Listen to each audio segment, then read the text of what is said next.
Hello, everyone. This is your host, Manoj Tandon. Welcome to another episode of Dark Rhino Security, Security Confidential.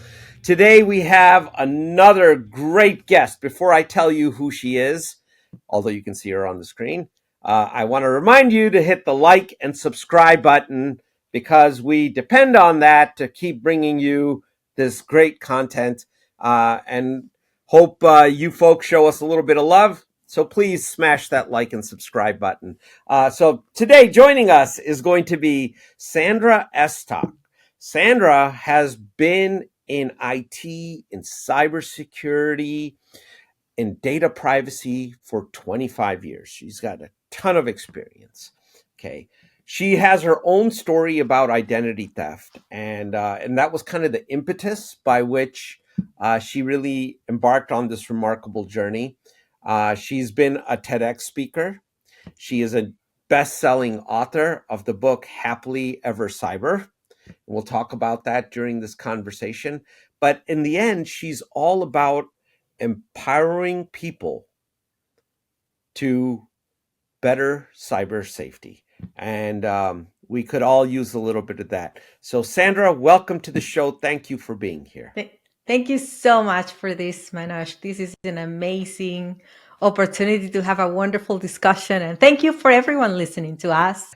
Sandra, one of the things we always start with the origin story because people love those. You know, people always want to know how did someone get here?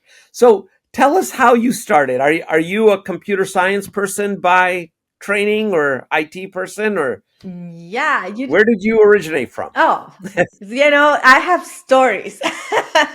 Please. I do. We love stories. Yeah, so I will say, origin stories are also a great way to connect and to everyone. You all have a story, right? So mine, I'm going to start with a story that is not necessarily cyber related, but I want you to have the context because I want that to be anyone that is listening to us, that there are no limits on the things that we can achieve. So I'm going to start with that. So born and raised in Venezuela, in South America. And when I was 11, Manoj, my mom and I were evicted. Oh. And the only place my mom could afford to pay rent was a shack. There was no running water. There was no bathroom, nothing. And that shack was in the middle of a neighborhood that had nice houses. So at an early age, I became very integrated into a cyber bullying, not cyber because cyber wasn't there, but into a bullying situation. And because my house was the way it was, Yeah. and now that I think about that story and what changed my life at that moment, in one occasion, I was bullied, I was beat up, I was in the ground. And Manoj, instead of crying, I remember the words that changed my life. And those words were from my teacher, my fifth grade teacher. Okay. And she said, happiness is a choice, and you are the architect of your own life.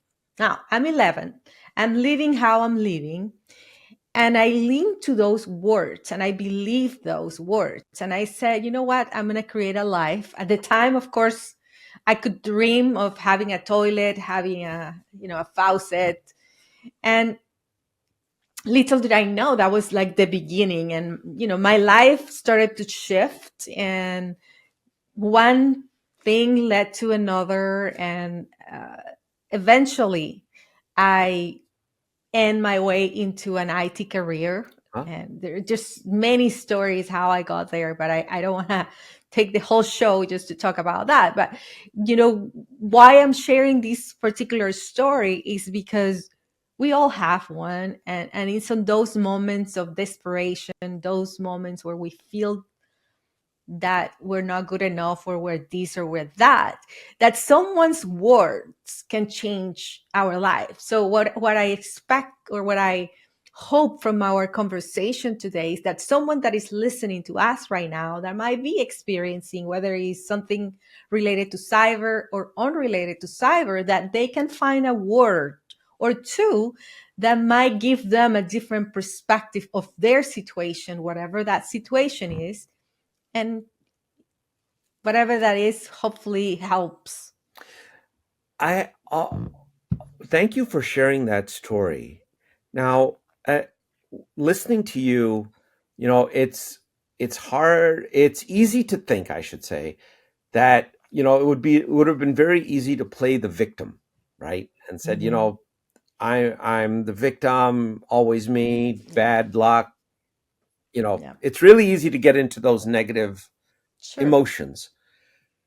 What is your secret to staying positive so that you could actually listen to that advice? I think that those words from my teacher, because, when you feel that, or when you believe that you are the architect of your own life, that you get to choose, and when you embrace that and you choose to be happy, happiness, sometimes people think happiness is about jumping or drinking or dancing. No, happiness to me is a state of mind where you're feeling alive, where you're feeling calm, where you're feeling at peace, where you're enjoying the moment. So for me, every single situation in my life, I embrace it with the words of that teacher that taught me that I'm empowered, and I can do it. And as long as I believe that I can, that's all that matters. So there are so many examples that we can be talking over and over, where I have witnessed the power of believing in yourself, the power of believing into something. And when you embrace that, whether it's in a career in cybersecurity, a career in technology, anything that relates to what you love, believing that you can do it makes the whole difference. Yeah, I mean, if you fundamentally don't believe Yes. in what you're architecting, you won't be successful at architecting it. I mean, that's a Yeah. self-fulfilling prophecy, right? Exactly. Yeah. You know, I always love those wise words from Henry Ford. And he said, if you believe that you can do it or you cannot, you're right. either way, you're correct, Exactly. right? Um, he's got a lot of them. He's got a lot of quotes, Yes, actually. he You does. know, Yeah. I think one of my favorites was, "If I really wanted your opinion, I'll ask for it." But that's I like that I think there's. I'm one. paraphrasing, but it kind of somewhere along the lines it went with him. But when so I know you said you didn't want to take the whole show to on the background, but I have to ask: was getting into IT accidental, or was it by design? Beautiful. It was, I will say, by design, accidentally. Okay, When I say by design, it's because I believe there is a greater power than you have that somehow has that, and you get the wisdom. I can tell. So I think it will be helpful to because it gives you the context, right? So I'm 16 years old. I'm evicted again from that shack with my mom. So we moved with relatives, and I graduated from high school.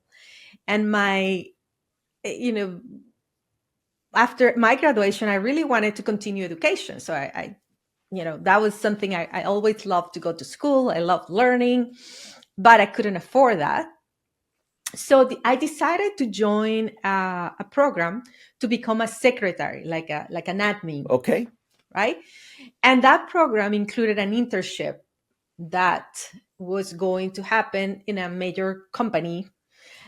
The company I was assigned to work was Heinz, the ketchup company, yeah, they're based right? out of here in Pittsburgh, where I live. Exactly, Pittsburgh, yes. And I was in Venezuela, and in one of the factories, or the factory there. So I'm doing my internship. I'm almost 18.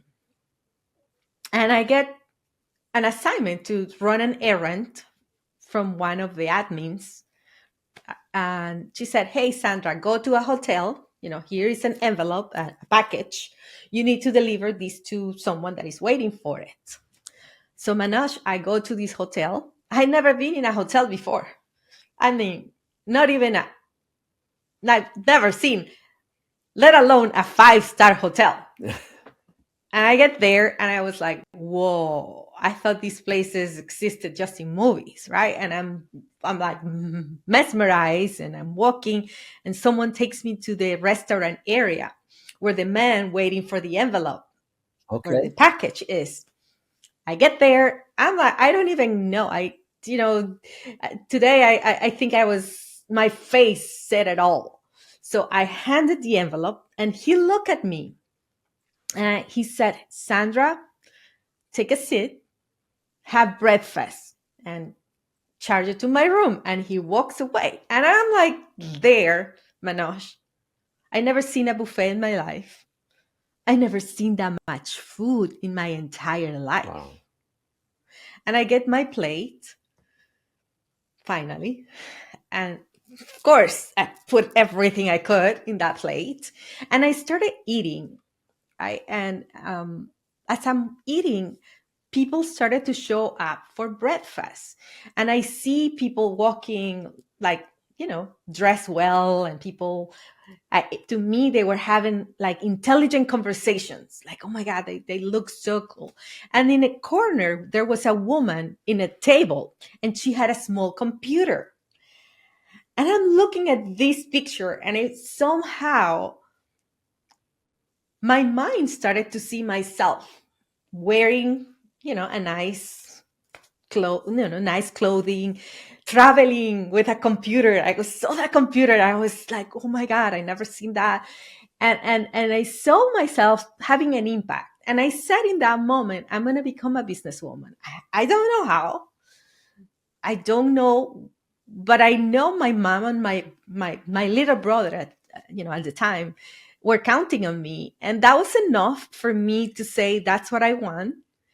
And you know, from there, the how show up. So you asked me, was it by design or a decision? No, every single thing started to reveal. And I was a very action taker. So every single clue, I will go for it, and I will be like, okay.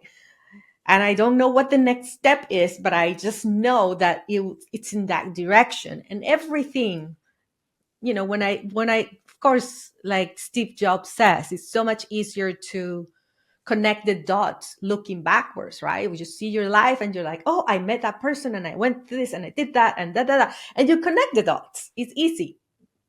You'll see how your life just unfolded, and how every decision and every situation and every circumstance put you in the place for the next best thing to happen, even if that was a tough situation. So you're in the business of making your own good luck. That's which actually is in contradiction to the next question I'm going to ask you then, is how did you go from having all this good luck to then having your identity stolen? What's the story behind that? Because Yeah, that's not so good luck. Well, maybe it is, because it ended up you were writing it is. books and you got involved with everything. But please, Yes, so exactly. And this is exactly that point, Manoj, because when we see every situation in our life as an opportunity for the next step, for the next thing, you know, having my identity stolen and taken out of a plane by Homeland Security was nerve wracking. okay, you got to tell us this story. So what happened?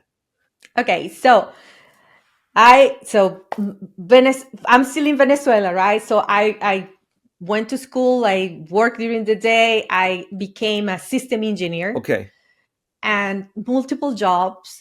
And my last job was at a company, an American company that relocated my family and I in 2005 okay, to their headquarters. So now my family and I moved to the US. I, you know, you know that phrase, I made it. That was me in 2005, because from where I was to getting into an American company, being relocated, like that was my dream. Like I couldn't even dream that much. And I made it, right? And a year later, I'm in that plane. I'm landing in Miami when the captain announces that Homeland Security is boarding the plane. Okay. And that's when I hand my passport, and all of a sudden, I'm the only passenger escorted out of the plane by Homeland Security, two Homeland Security officers. And, I get to that room, right? That scary room, and I had no idea. My husband is in Chicago. I don't know what's happening. I don't know where my luggage is. I just remember I was just thinking, am I going to be deported? I don't want to go back to Venezuela. I was like, that was freaking me out, because I love my life in the US. Like, this is my country. I love this country. I love everything. And just the fear that I have to go back and that I will lose everything that I have here. It was, that moment. And I spent 10 hours in that room, Manoj. 10 hours. What was their reasoning for taking you off the plane? They didn't tell you. They don't say anything. They just, you have to sit, you have to wait, you can't call, you cannot talk to anyone. And after 10 hours, they call my name. I go and I see my passport with a big red stamp, and it's being revoked. So, and they say, okay, you can go home, talk to your employer, and you have to leave the country right away. Uh, I was no explanation. So I go, I get to go to Chicago and go to the company and talk to them and talk to the attorneys. And I have to leave the country with my husband. So we go back to Venezuela, and they arranged, everyone is working, trying to help me out. And the company was amazing, hiring attorneys and hiring people to help me. So we are scheduled for a new interview at the United States Embassy in Caracas, Okay. right, in Venezuela. So we go to the embassy. I'm there, and I'm taken to another room. and in that room, they start asking me, why were you in China? Who do you know in China? Who's your contact in China? I'm like, it felt like a movie, like a nightmare. Like, I don't know how to tell you what I felt in that moment. And I started asking the officer that was interrogating me. I said, I've never been to China. I don't know anyone in China. What's happening? Please tell me, like, why somebody, what's happening? Like, why was I taken from that plane? And finally he said, hey, someone in China stole your identity to smuggle women into the US. That's why you were taking off that plane. Wow. So did they get another fake passport, or what did they do? Yeah, so every time that there is a flight, international flight coming in, right, there is a plane manifesto that comes with all the passengers. Of course, when my name was there, they validate, and multiple people were trying to come into the country, like pretending to be me. So I was impersonated. I don't know the details because, again, it's not like they give you a lot of information. But I can tell you is, for 6 years, I have to prove I was the real me over and over and over. And it almost broke my marriage, my career, and my mental health. So did you continue to work for the company in Chicago? Yes, I continued to. Yeah, it was in the Midwest. It was actually in Wisconsin. Okay. Yes. And so how did you, so they told you your identity was stolen. How did you have to, what was the process of unwinding that? So you said 6 years. Six years. How did they ultimately end up proving that you're you, or did you have to sue the government, or what happened? No, I became a US citizen and I changed my name. And then everything went away. But through the process, I tried different things. But once you are flagged in the system, so Imagine every single time you travel, you come to TSA, right? And you hand your passport. And usually the TSA agent was really friendly until they scan my passport, because there will be an alert placed on me, on my identity. So I will, sometimes they have sometimes these red lights in each of the TSA counters. Hmm. They'll flash the light and the police will come and escort me and take me to the room. Sometimes they'll escort me. I mean, it was very different, but that had to happen every single time for 6 years. So I had to prove I was me. So I have to carry a thick folder and letters and lawyers information. I mean, we built a whole case that proved my identity. And I have to be, every single time that I travel, I have to go to that room. So I could be in the room for an hour or for five. So I couldn't have normal, connections. And I had to always work, to travel. I have to count for 10 hours or whatever time it will take me to prove that I'm me. And I can tell you, nobody wanted to travel with me. I can only imagine. No one, not even my husband. I can imagine that seems like a real hell to deal with because you don't know how long you'll be stuck there. No. Yeah, but again, so what I through that experience, so I was not in cybersecurity, so I knew nothing about cyber. I was in IT. I actually had an IT career, and I was more system engineer, and I had, I was managing all the hosting, Unix, Linux, you know, SAP, all these different systems, right? Um, so I had no idea that, that was 2006. It wasn't like you'll see it in the news like now. Identity theft is so common, or so discussed and in the media, right? At the time it wasn't. So one of the, you asked at the beginning, the victim mentality, feeling like a victim. It could be very easy to say, you know what, poor me, it happened to me, the government is this, da da da. But I remember, once I resolved my situation and became a US citizen, I decided to shift my career. And that's when I moved into cybersecurity. And it felt like somebody turned the light on in my brain, because finally I understood what happens. So what did they do? Did they? So Yeah, go ahead. I can think of multiple ways this might have gone down, but I'm curious. now, in a way that I understood that identity theft happens, every 2 seconds here in the US. Children becomes victims of identity theft.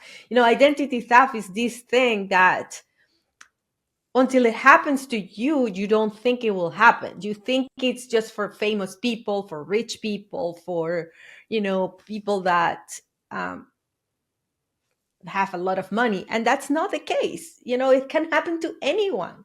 And it doesn't have to happen to, like, I was an immigrant, but it happens to people from here. It happens to anyone. And I think learning that's how, I started my career, and learning cybersecurity and getting certifications and going through multiple, I guess, functions within cyber. And when I realized that the power of sharing my story could change the perception of someone seeing cyber, that really sparked me to open my own company, and eventually, obviously, do all the things that I do today, to focus on training, education, empowerment. Because when you feel that you can do it, when you feel that there's not just about being a technical person, there are so many things we can do to protect our information, our, children, our family, our businesses, that is not only about installing an antivirus. It's beyond that, or a firewall. Tell us more.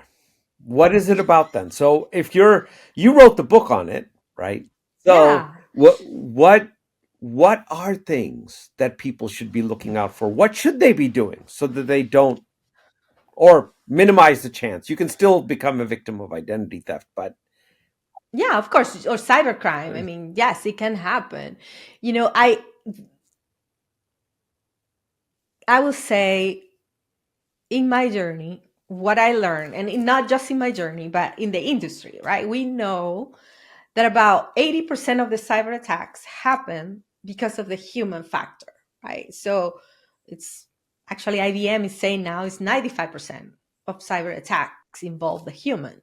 So what does that mean? It means that there are people out there that want to exploit our humanness, and they will find ways to trick someone to, play you. Whether it's social engineering, through pretending to be somebody else, or with an email that is not real. And how many people that is listening to us, you that is listening right now, got a text message about a package you never order, or something you it's never. a daily occurrence. It's a daily thing, right? So, but when you that and that was my connection. What I realized is, when I was distracted, when I was not paying attention, right, I could be more prone to click into something, to disclose information, to give away, to answer. I remember, one of the questions that I have been asked the most is how my identity got stolen, who stole it, how it happened. And I don't know exactly when, how, but I know, what I know now is the state of mind that I had at the time. I was a very busy person. I was always in a hurry. I was always thinking about the present, the future, always, like never in the moment. And I remember going to hotels where someone asked for my passport, and they might go to the back to make a copy of my passport or my driver license, or my, like, I never occurred to me that it's that, that is something I shouldn't be allowing, that someone takes my passport or someone asks me for my information without me validating they are really a real person. So what do you do in So, that situation? Because what you're describing there happens to anybody that travels internationally, right? They're going to ask when you check into a hotel, they ask for your passport. I get to, I negotiate all the time now with the hotels, and I'm like, okay, tell me, before, when they ask for my passport, I say, okay, show me, how do you protect data?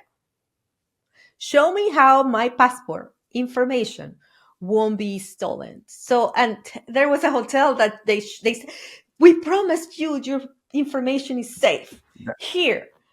And they took a box with all these copies of passports, like they have that in the, right there in Right the there, in the it's not lobby, safe. That's and they were like, here, we put it in this box, and it's safe. Nobody ever comes. And I was like, so I negotiate. I rather give, instead of my passport, my driver license, because it internationally might not be as useful for someone.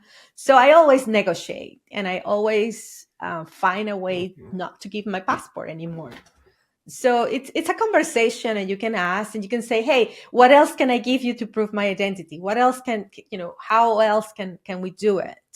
And usually the hotel will work with you, if you inquire. I think I was so used to, if someone asked me something, here you go. yeah. Oh, most people do it. You think of how many times in life people ask you for your social security number and they have no Yeah, business in doing that, right? Unless they're a financial institution or yeah, they are your employer, they really don't have any legal basis to ask for that document. exactly. Yeah. And I remember myself, how many times was I in a doctor office writing down, the history, and it will ask you for your social security, and I put it there.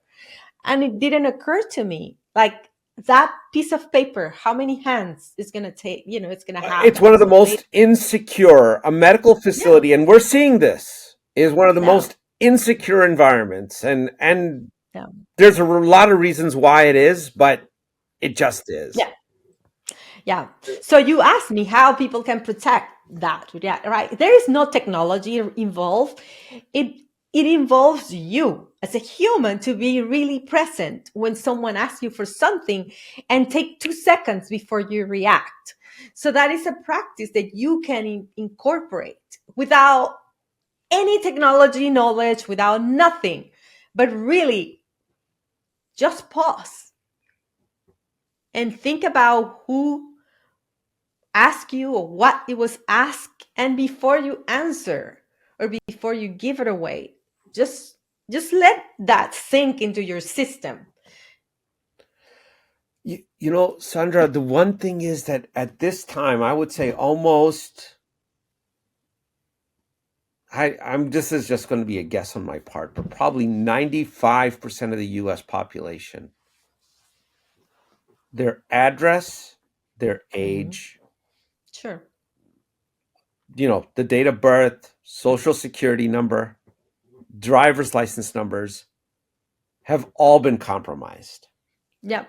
right? True. And if you're really determined and you know who you're looking for, you can absolutely, for cheap, find that data.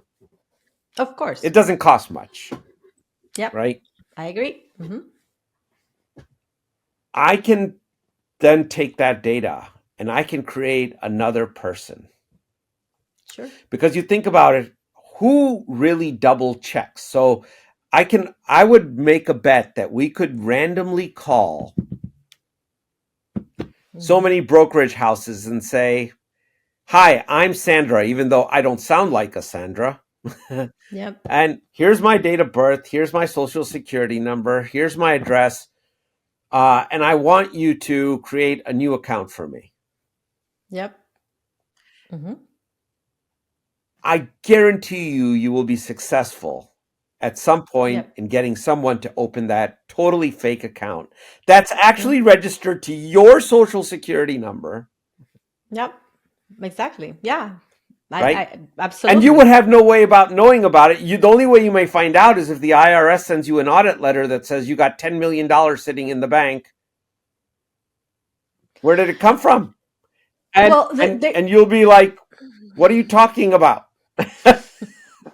well, there are ways to know. Like one of the things that I always do, I have alerts for everything that I can have an alert. So every bank account, every transaction, whether it's in my business or in my personal life, if it happens, when it happens, it comes to me. So that way I can go to my bank account and I don't even have to go to my bank account. If I spend $1 and I know we can set limits, and sometimes we did like 100. No, I do like even 1 cent transaction. And yes, it might be annoying, but when I spend something, I know I expect a text message right away. So when a text message comes, I'm not in the store. I know right away, oh, something happened in my account. So I'm the one calling the bank and saying, hey, this is happening, da da da, cancel that transaction. This is not me. I'm here.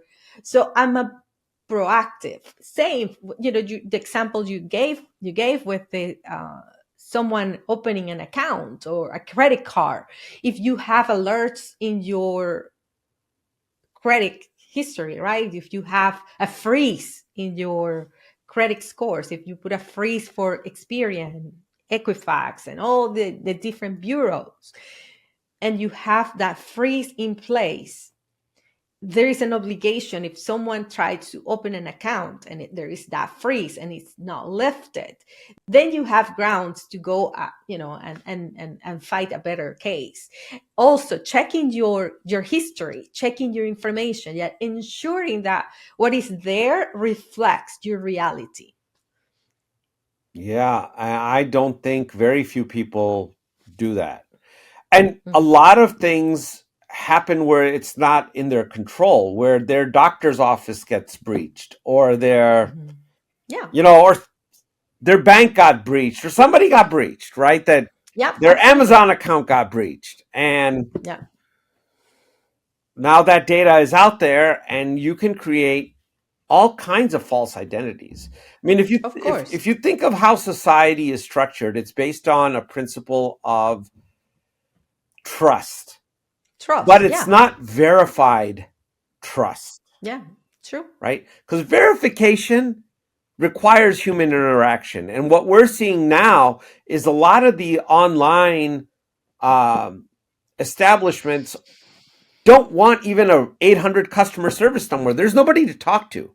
There's no Yep. verification. It's just a bunch of robots that Yep. are going through the process. And a robot doesn't know any better. It's Yep. so once I create an account in your name, and now I have a address envelope from an official financial institution, now I can go to and get a fake driver's license because now that serves as my proof of address, my Yeah. right? Now I have a driver's license with my picture on it that says I Definitely. am Mickey Mouse's second cousin. And and it's completely legit, right? It is. Now you can go and start doing all kinds of things. And as you're saying, you're negotiating when people are asking for that critical information. I think that's a part of the process that companies themselves do not follow. And do you have any advice to these Mhm. organizations where they just open an account or Mhm. provide an order or place an order or do they really are not interested in verifying whether this person is correct or legit or not? Yeah, you're so right, and that happens whether you are a large corporation or small business or you as an individual. So what I will say, for me, yes, I know all of that happens. I know that that's this situation, right? All this information is breached. So what can I do? I could be in a position of reaction, being a reactive person and wait for someone to compromise my identity, for someone to open an account, for someone to do something, and of course feel how victimized and how not fair this is. So I could take that, or I could say, you know what, if I see in the news that this company has been breached. There is a data breach, and I know that 100 million records have been compromised. I can go to my account and change my password. I can go to my account that I have with that service and ensure that it's not the same password that I use for anything else. I have control over that. And that's going back to, the first conversation, empowerment. When I see there is a choice I can make, yes, somebody else is compromised, somebody else's information should have been protecting that information on my behalf, but that didn't happen. But I can choose how, not to repeat my password in multiple places. I can choose to have a strong password. I can choose not to share it.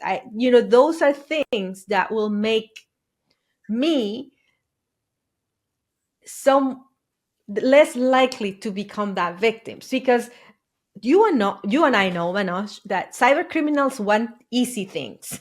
Yes. They don't want to spend a lot of time with someone has two-factor authentication unless they really want you, of course.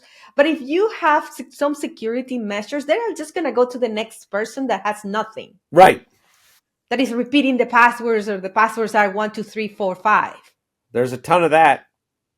Well, Yes. even in So IT, how many IT systems have their factory original passwords? exactly. So, what I encourage everyone is, don't become that easy prey. Don't be that low hanging fruit for cyber criminals.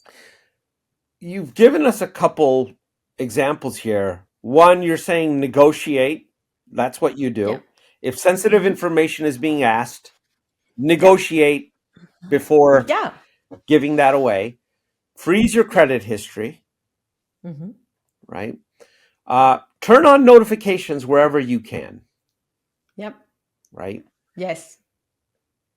Don't repeat your passwords. That's great advice, right? Nobody follows it, but I can tell you that is very, very good advice to have strong. And now in this day and age with password managers, there's really not an excuse. And you can even do it for free if you're on Android or Apple. You don't even have to spend any money on that. But people still don't do it, right? Implement security features. So like 2FA. So on your Google account, on your whatever, if it's available, Any, yeah. take advantage of it. What are other things?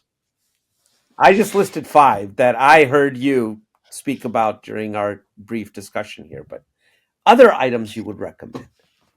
Yeah, I love the first one that you said, negotiate. And I will say, beside negotiate, ask.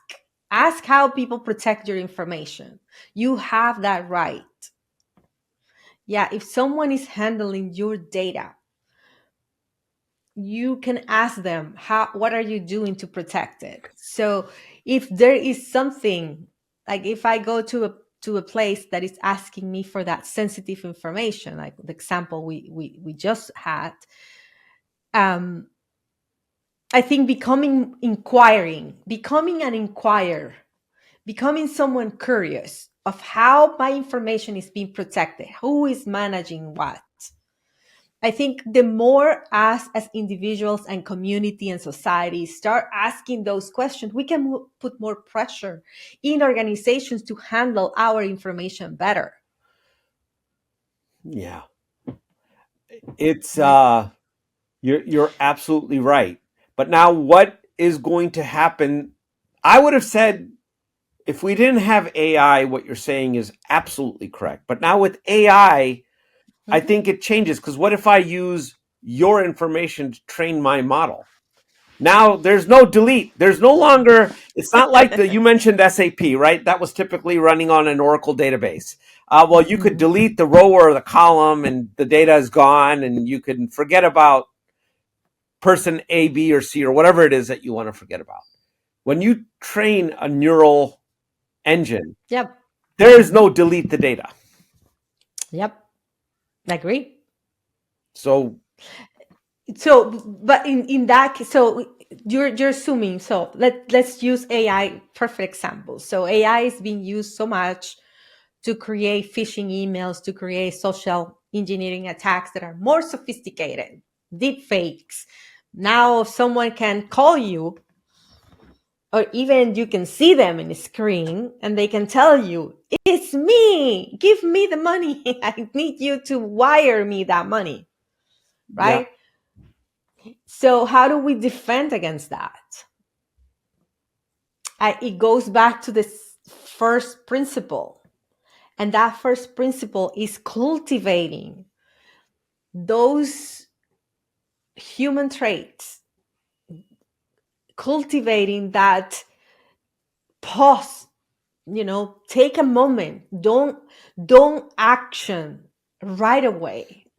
Because I think, right now, with you're so right, there's so much information about AI. We're training models, we're doing this, we're doing that. If something asks me for my information, if I answer it right away, I am just giving more fire, or more wood to the fire, right? I'm putting more out there. So this is the work that I do, and this is the work that I love to continue educating. Because yes, cybersecurity tools are useful, password manager, antivirus, firewalls, all these different things are helpful. But if we can internalize that we also are a tool, we have an inner cyber tool, that's how I call it, that can be so much powerful against anything that is happening, because it's about me reacting, it's about me taking action.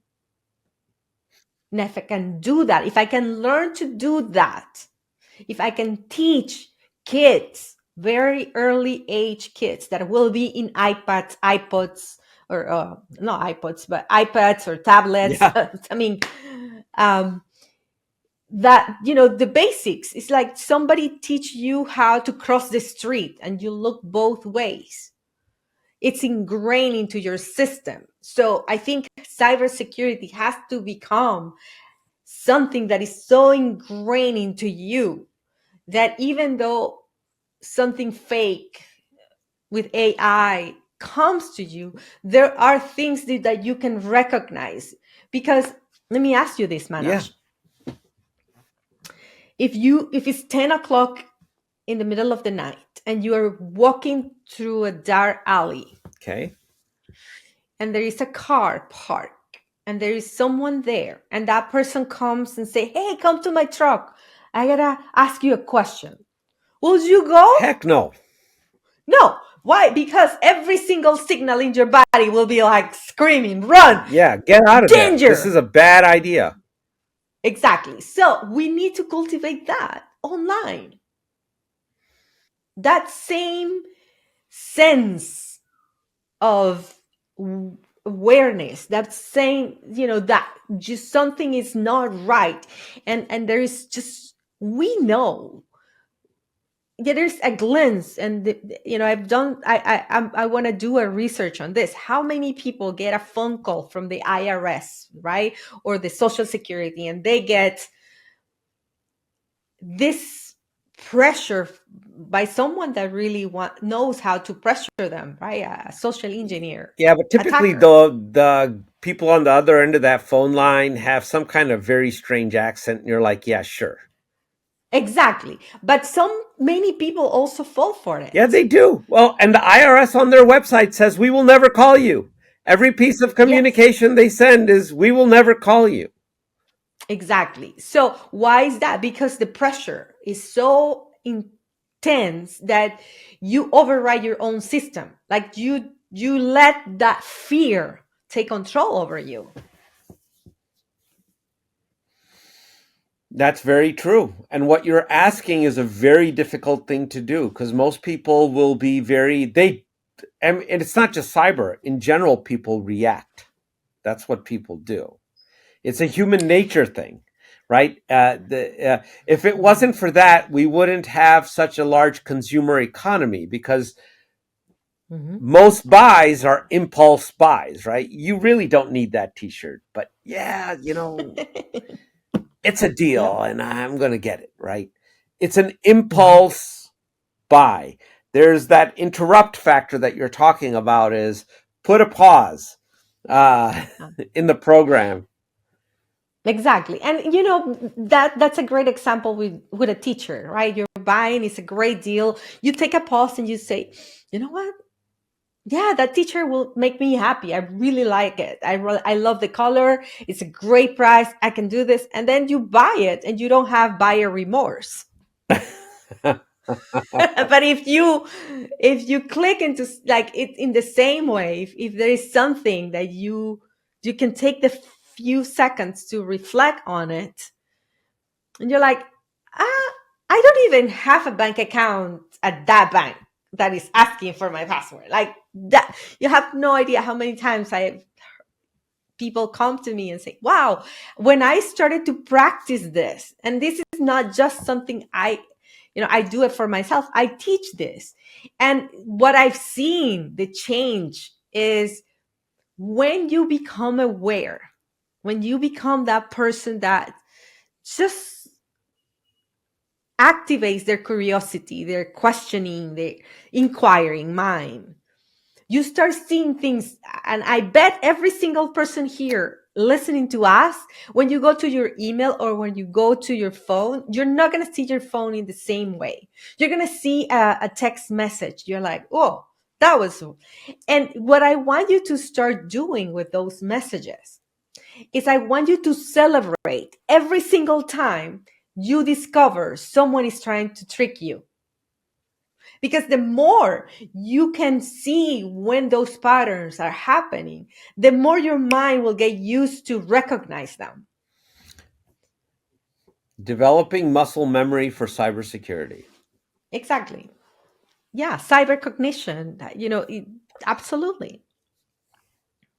What is way to protect? So, Way to Protect is my company, and I love it. Yeah. I love it because it allowed me to do what I love the most, which is not just share my story, but share a perspective of cyber that can truly transform you in many different ways. So we are a woman-owned, minority-owned small business, and we get to do cool things. Yeah, you've done TED Talks, you do corporate Yeah. training, right? Yes. Yes. Have you gotten involved with children? I have a book series for children, actually. Oh, yeah. Yes, it's called the Cyber Literacy Series, and what I was inspired to take fairy tale stories that are in the public domain, right, and make them cyber stories. So I have like the Three Little Pigs and the Power of a Strong Password, or Little Red Riding Hood and the Dangers of Impersonation, or That's an Hansel and interesting Gretel. impersonation. Yeah, and it's been amazing because I get so many comments from parents, grandparents, and that give the way give the books to their children. First of all, they are learning, but most importantly, the kids already know the stories, so they can relate to the wolf trying to pretending to be grandma. And if they are kids playing in Roblox, right, they now can understand somebody trying to pretend to be who they are not, and it's so much easier to explain. So it's an amazing tool for parents, for teachers, for everyone to start incorporating cyber safety mindset into kids. Where do grandparents, parents, anyone interested find your books? All my books are available in Amazon, but you also can go to my website, sandraestock.com. Okay. And, we have free resources, we have free checklists. If someone wants to, like identities, we talk about children identity. So I have a free checklist where you can start taking steps. Am I doing this? Am I doing this? And you cross the list. Easy, actionable things you can start doing to protect you, your family, or your business, or your company. Sandra, we are at the hour. Is there anything I want to give you a couple minutes to plug whatever you'd like to? Are you You doing know, are you making any appearances anywhere?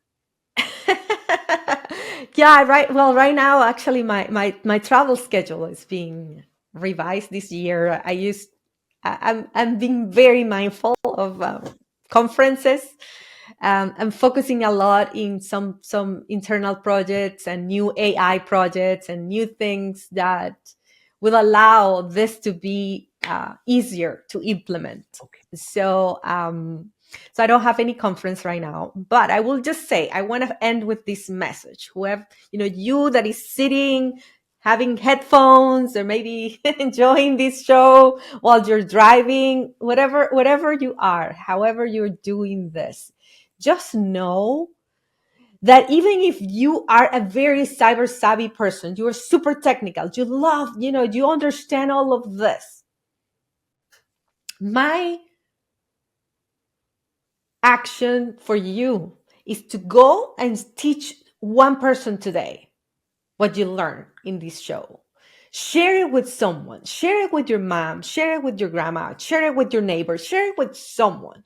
Because there is nothing that gives you more pleasure and more gratification than knowing that maybe you stop the next victim. That is fantastic, Sandra.